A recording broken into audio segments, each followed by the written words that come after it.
Un président exemplaire, c'est quoi pour vous? Je ne vais pas reprendre directement la question, parce que je pense que c'est la séquence pas émotion du débat. Parce que c'est vrai que non, mais question moralité politique, en politique, on est servi quand même depuis quelque temps. On connaissait des vieilles histoires depuis très longtemps de triche, de vol, de mensonges. Voici la vie. Là, on a eu Dassault récemment qui a été condamné à de la prison. Dassault, c'est quand même aussi un politique, c'est un milliardaire patron du Figaro. Et il y a beaucoup de noms qui sont donnés, mais c'est vos propositions. C'est pas parce que j'ai pas de cravate qu'il faut me couper.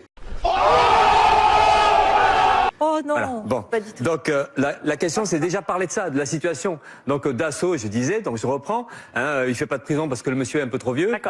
Clause humanitaire, tant mieux. À côté de ça, on a Balkany, c'est toute une œuvre. Là, le père, le fils, tout le monde triche, tout ça. Voilà. Donc on est dans ce contexte-là. Et là, depuis janvier, alors là, c'est le régal. Une campagne super. Fillon, voilà, il est en face de moi.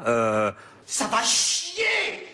Que des histoires, et plus on fouille, plus on sent la corruption, plus on sent la triche. Non, non, non, non.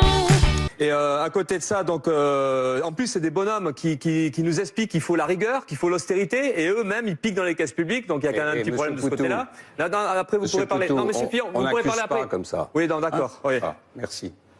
Donc bon, c'est ce que j'ai dit, je l'ai dit. Ensuite, il y a aussi Le Pen, hein, à côté. Alors, elle va peut-être réagir.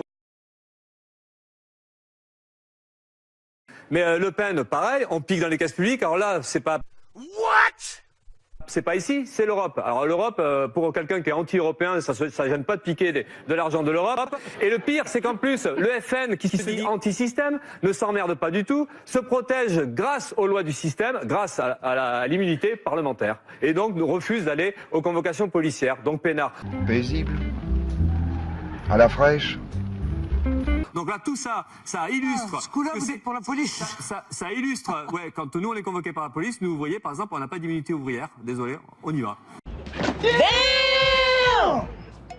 Voilà, vous avez une chance, le système vous protège, tant mieux pour vous. Mais là, moi, ça permettra de dire que l'antisystème, eh ben, c'est de la foutaise.